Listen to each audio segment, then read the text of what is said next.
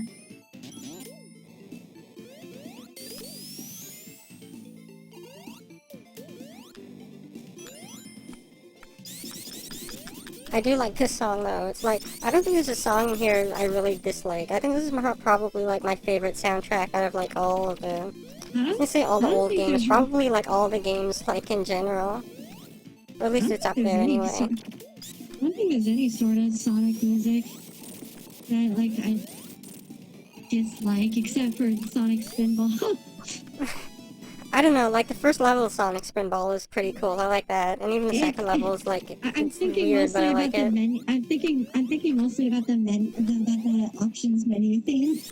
Oh yeah, that thing. I like how I call it thing because it's like, can you call that music? I don't know. The screeching attempt at hard metal electric guitar music that makes your ears bleed. You know, you ever play Sonic Chronicles? That one RPG that was really lame.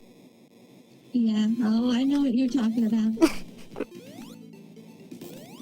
Yeah, I was surprised so when I got funny. to that music. I was like, oh, okay. It's so funny. like it's like MIDI, it's like shitty like MIDI remixes with like channels missing and like there's something wrong with it. Oh yeah, and like I think there's like Death Egg 2 and it just sounds like one note song or something. It's like a one note song or something. It's like most of it's like Morse code. Oh yeah. Oh, you know one like soundtrack which like gets a lot of hate and like I get it, but I love it. It's the Sonic R soundtrack. It's so cheesy and like wonderful. How do you hate the Sonic R soundtrack? You hate it? I said, how do you hate the Sonic R soundtrack? Oh, well, probably just because people don't like cheesy fun. I don't know. I guess that. I guess also if you don't like Europop, so. Yeah.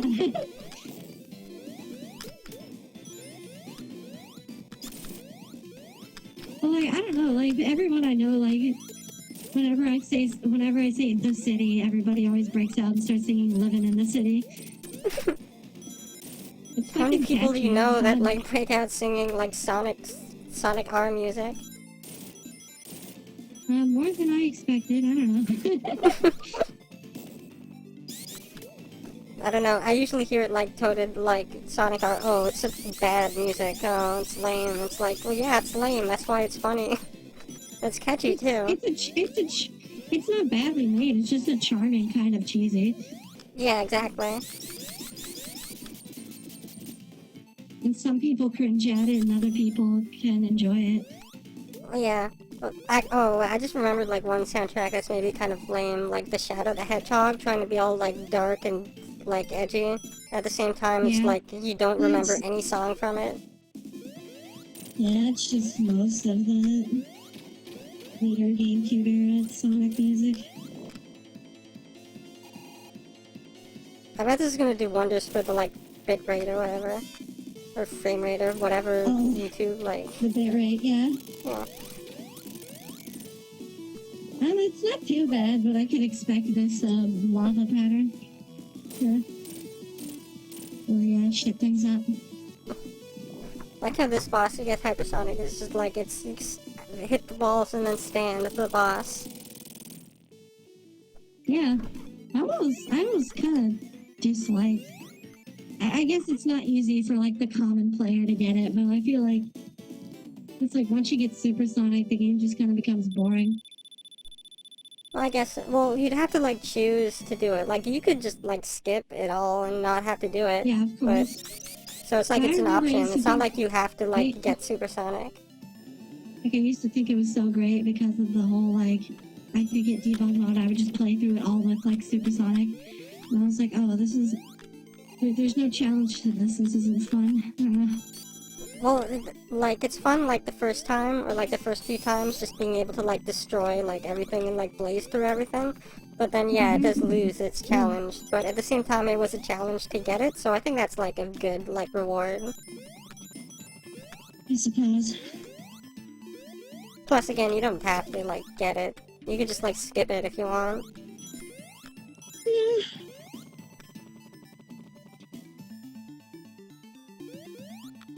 That's why I think it's lame, or like kind of lame in like the new games that like put Supersonic back, where it's like, oh, you just have to beat the game and then you like get it. It's like, oh, okay. Well, I don't want to use it now.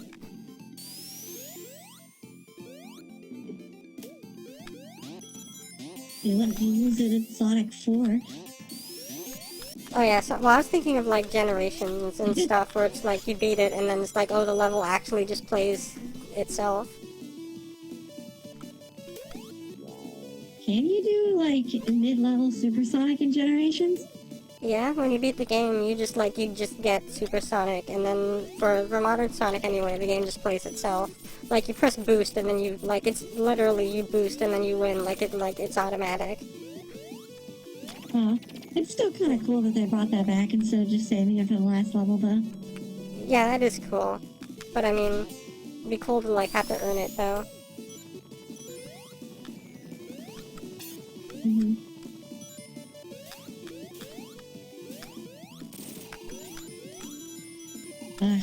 Hypersonic is such a mess of a design. Oh, you think so? Flashing colors and like stars going around you. It's so cluttered looking. And the fact that you're like design doubles too, like I guess that's kind of true, blur but effect I don't going know. back. I think it's fine. It's not exactly, like, the best, like, color scheme or design or anything, but, like, it perfectly, like, describes, like, what's going on. It's like, oh, it's Supersonic, but more. Yeah, I mean, yeah, of course, but it's just like,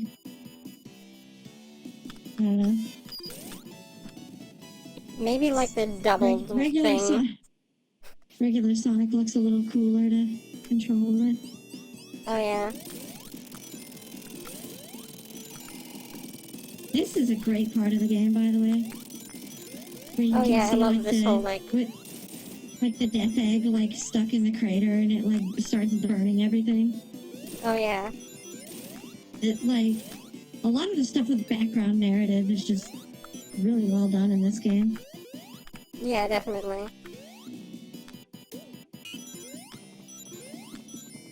Oh, why did you get the fire shield? Well, yeah, I get the electric shield to get the rings, then I get the fire shield. Huh.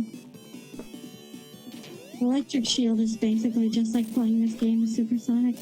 Or playing this level with Supersonic. I guess so, yeah. Just, well, not as fast, and you can't just run into whatever. Oh man, we got 30 minutes left. Do you think you can beat it in time? I guess we are on sort of the last levels. Hopefully I should. I was thinking, like, when I timed myself, like, before, wondering, can I do this under, like, 3 hours? And I could. But also there's, like, some interruptions and stuff, so I'm wondering if it's, like, I'll just, like, cut it, like, real close or not. So, I don't know. Hopefully we can do it. Maybe, there's, like, 2 levels after this. Do you just want to, stop it after Lava Reef? Or the Mystical Palace or whatever? Just once we get the Sky Sanctuary, we can stop it. Yeah, we can do like I did with before the sequel and just finish the rest of it some other time. Well, let me think. There's like 30 minutes left about, and I'm trying to think of like how long the levels usually take.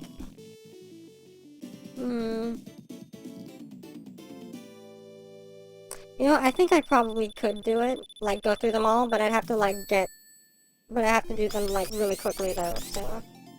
Yeah, you know, better safe than sorry. Once we get to Sky Sanctuary, we should just, I say we'll just, wrap it up. Pick it up another time. Oh, something I was thinking, do you want to play, like, Duck Game in a stream eventually? Yeah, we'll have to test how well that streams. Hopefully it does. Oh, yeah. Because we can play that. There it is. It's rising out of the earth. Oh, this one, I don't want to go on this one. Still, I don't know, I think I could do it, like, within 3 hours.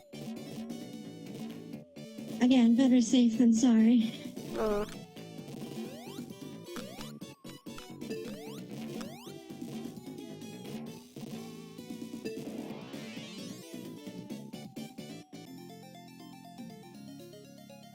I'd rather us not have to like stress about just rushing through everything as well.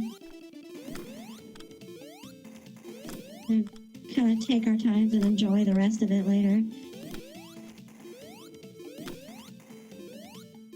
Alright, well, when do you want to do, like, the next stream, then? I don't know, whatever you want. Maybe next time you stream we can do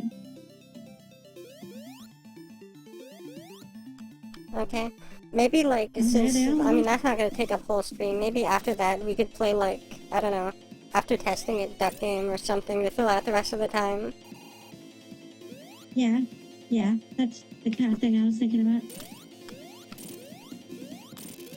Hug the emerald.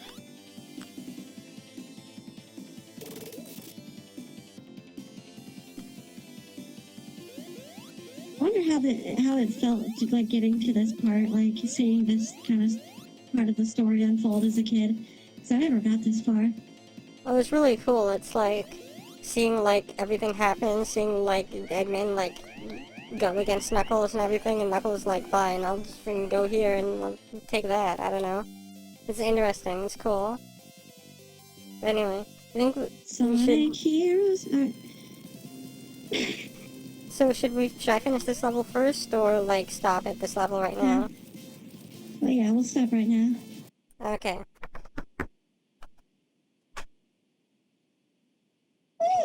So thanks for coming, everybody. I hope you enjoyed tangents that weren't about Sonic that went on for an insanely long time. And Yeah. also tangents about Sonic that went on for an insanely long time. Yeah.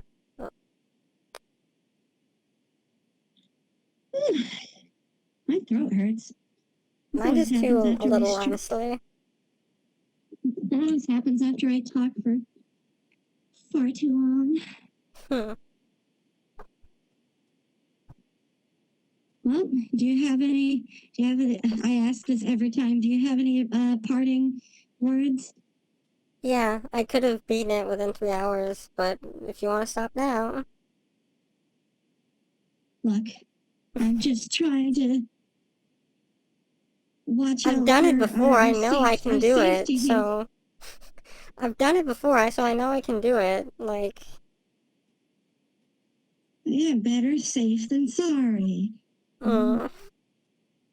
You